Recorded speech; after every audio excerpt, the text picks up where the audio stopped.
Hello my dear students, today's topic is second law of Newton या Newton second law, या आप ऐसे कह सकते हैं लॉ ऑफ फोर्स। देखिए जो फर्स्ट लॉ है न्यूटन का उसको हम बोलते हैं law of inertia, second law को कहते हैं लॉ ऑफ फोर्स।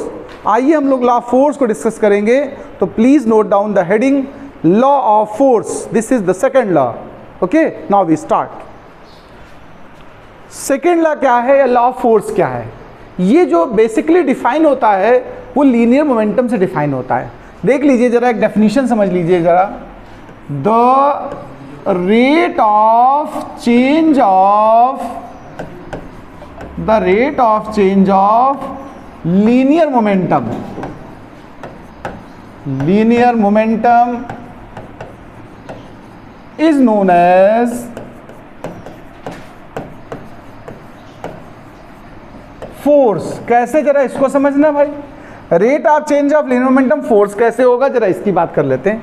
देखिए मैंने बोला है फोर्स जो है, देखिए मैथमेटिकल डेफिनेशन है फोर्स की।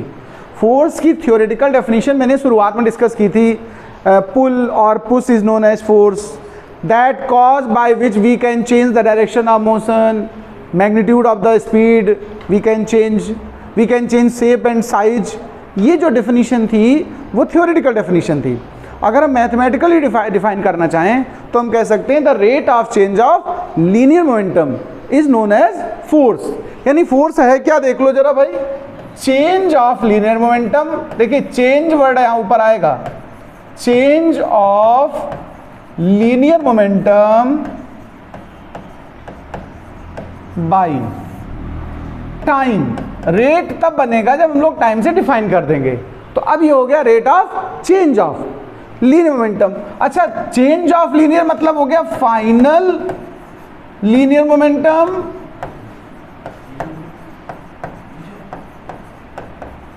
Minus initial.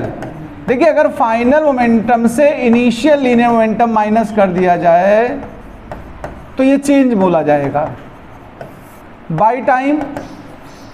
अब जरा इसको भी समझ लेना भैया लोग।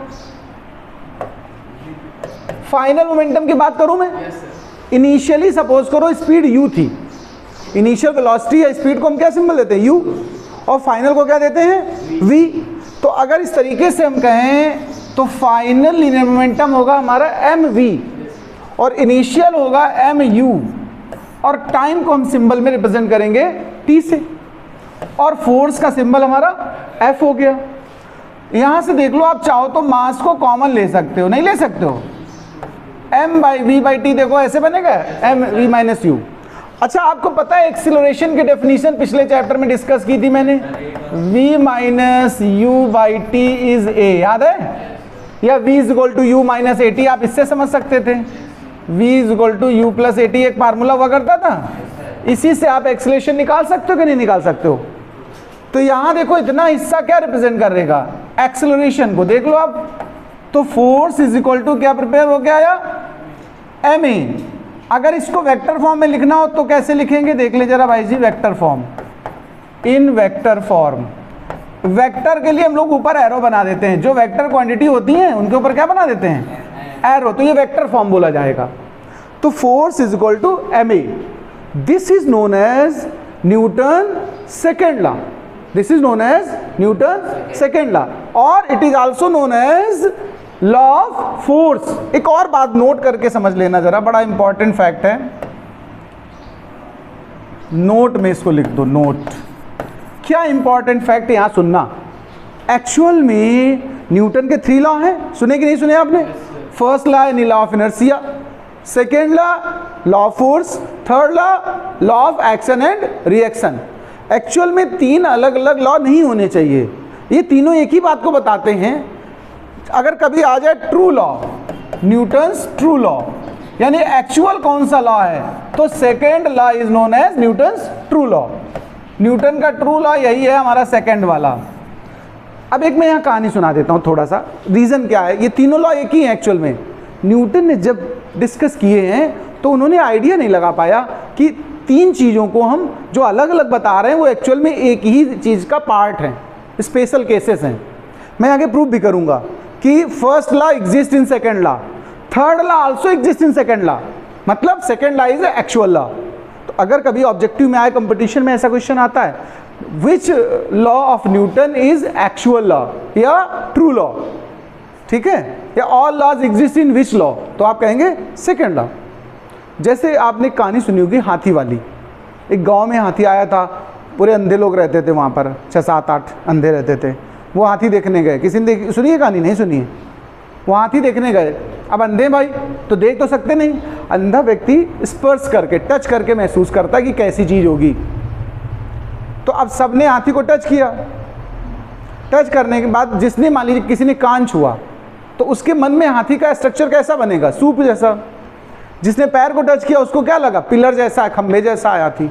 जिसके हाथ में पेट आया उसने कहा ये तो बहुत बड़ा मटका जैसा है। किसी के हाथ में पूंछ आई, उसने कहा अच्छा झाड़ू जैसा होता है। किसी ने सूंड छू के देखी तो उसने कहा बड़ा बड़ा मोटा अजगर सांप। अब रात में लेटे हैं शाम को, अब एक्सपीरियंस बताना चाहते एक दूसरे को। तो एक ने कहा कि भाई जी आज मज़ा आ गया हाथी देख के, हाथी तो बिल्कुल सांप जैसा था। तो दूसरा कहने लगा अच्छा हमको बेवकूफ़ समझ रहे हो का? हमने भी देखा भैया, हाथी सांप नहीं था, वो बिल्कुल सूप जैसा था। तीसरा कहता तुम दोनों हमको टोपा समझ रहे हो, सूप जैसा नहीं था, हमने भी छुआ, झाड़ू जैसी रखी अपनी कोने में, बिल्कुल वैसी ही थी वो।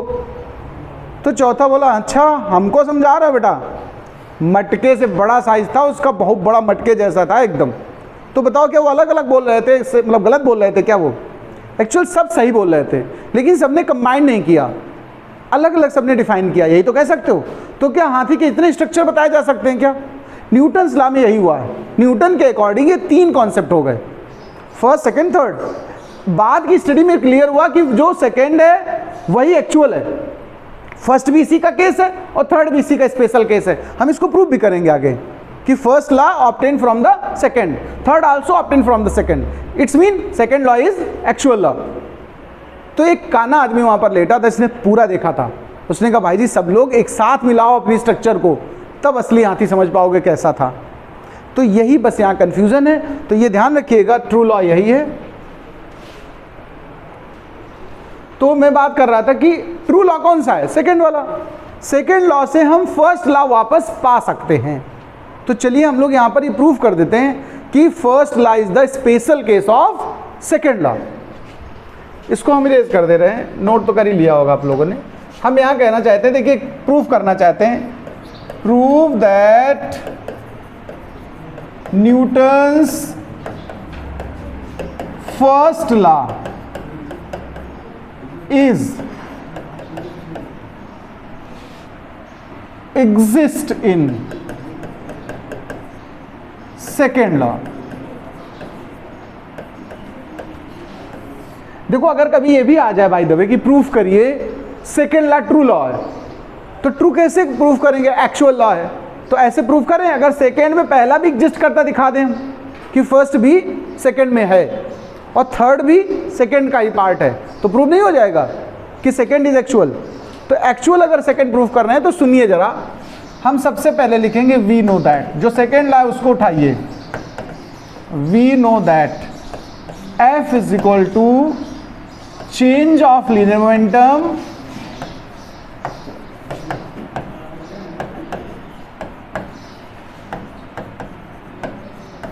By time. यही तो सिखाया था मैंने,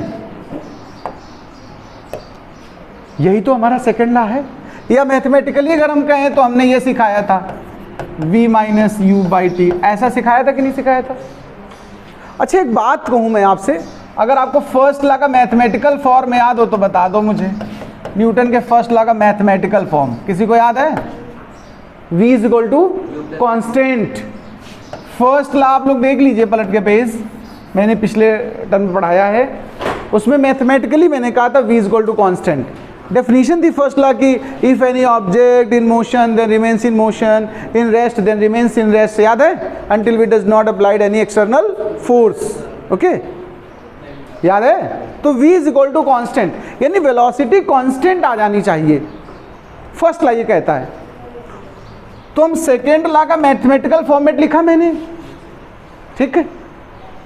कांस्टेंट मतलब होता है नेवर चेंज, कांस्टेंट का मतलब नो चेंज, ध्यान रखना। कांस्टेंट का मीनिंग तो जानते होगे आप, कांस्टेंट मतलब जो बदले ना, उसी को तो कांस्टेंट कहते हो। अच्छा अब सुनिए, हम यहाँ बोल रहे हैं if external force does not applied, if external force does not applied, does not applied. चलो अच्छा एक बात सुनो, एक्सटर्नल फोर्स हम लोग अप्लाई नहीं करना चाहते हैं, तो F की वैल्यू क्या होगी? 0।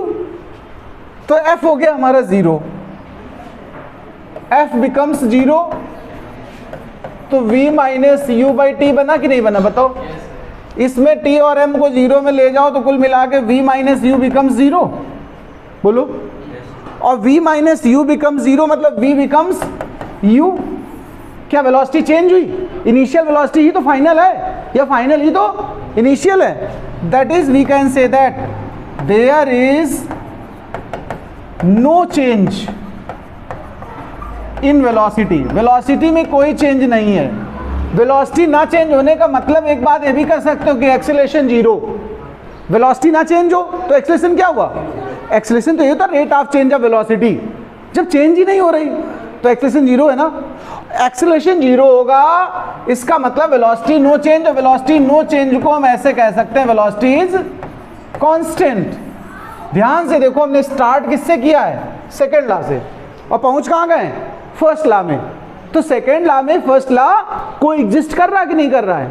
यहां से हम कह सकते हैं it prove that first law is the special case of second law, और second law is the actual law. तो न्यूटन का सेकेंड लॉ ही एक्चुअल लॉ है, ठीक है। एक और चीज जान लो, एक और फिजिकल क्वांटिटी हम बताना चाहते हैं जो इसी से बनेगी, उसका नाम है इम्पल्स। जरा इसको और समझ लो, फिर हम इसको रोकते हैं। इम्पल्स क्या है, थोड़ा प्लीज इस पे गौर करिए। इम्पल्स की जो मैथमेटिकल डेफिनेशन है, ध्यान देना, वो ये कहती है the product of force and time interval is called impulse. देखिए फिजिक्स में जो कुछ हम लोग पढ़ते हैं ना, वो सब हमारे आसपास ही होता है, कहीं ना कहीं वो इवेंट में इंट्रोड्यूस्ड है। इम्पल्स का सिंबल हम लोग आई से रिप्रेजेंट करेंगे। ये दो चीजों का प्रोडक्ट है, फोर्स और टाइम का। किसका प्रोडक्ट है?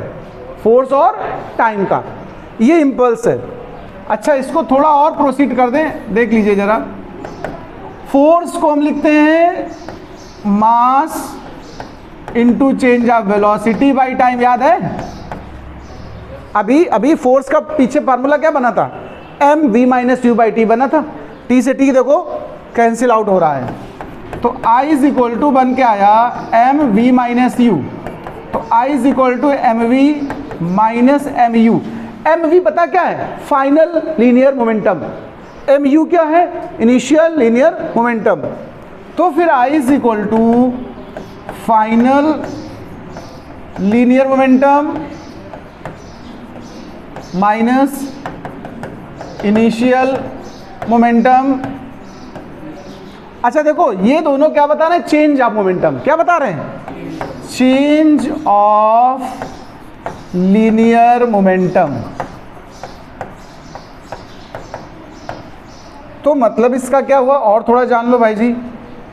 यानी जो इम्पल्स है एक्चुअल में, ये देखो दूसरी लैंग्वेज हम बता रहे हैं, इम्पल्स का मतलब होता है चेंज ऑफ मोमेंटम। ध्यान रखना, इम्पल्स की अब दो तुम्हारे पास डेफिनेशन हो गई। You have two definitions of impulse. First is change of momentum और second is product of force and time. ये इसका एग्जाम्पल समझना, ये इम्पल्स कहाँ होती है, ये कौन सी क्वांटिटी? जैसे फोर्स तो आप जानते हो, किसी को पुल कर दो पुश कर दो, वो क्या है? फोर्स है। तो इम्पल्स कहाँ है भाई? प्रैक्टिकल लाइफ में कहीं इम्पल्स है क्या हमारे? तो सुनना, कभी आपने क्रिकेट बॉल को कैच लिया है? जब हम कैच करते, ध्यान दीजिए, तो हमारा हैंड बैक को होता कि नहीं होता? बताओ ऐसा क्यों करते हो? वाई? नहीं नहीं नहीं, सुनो सुनो सुनो, यहाँ देखो, अगर हमने टाइम ज्यादा इन्वेस्ट कर दिया, सुनिए मेरी बात, तो फोर्स कम अपीयर होगा, और अगर टाइम कम लगेगा तो फोर्स ज्यादा अपीयर होगा। आप डायरेक्ट कैच करोगे, भी डाइव करके कैच किया है? डाइव करने में क्या ऐसा तुम हाथ खींचते हो पीछे? क्योंकि वहाँ टाइम बहुत कम लगता है, तो हाथ में चोट लगती कि नहीं लगती बताओ? क्योंकि बॉल ज़्यादा फोर्स लगा देती है टाइम कम लगने की वजह से। और जब हम ऐसे लेते हैं तो हम कैच करने में टाइम इंटरवल ज़्यादा लगा रहे हैं, इसलिए हमारी बॉल इस पर फोर्स कम लगेगा। मैं अभी इसको घंटा मारूँ सपोज करो और बहुत स्लो मोशन में मारूँ तो क्या इसको इंजरी होगी?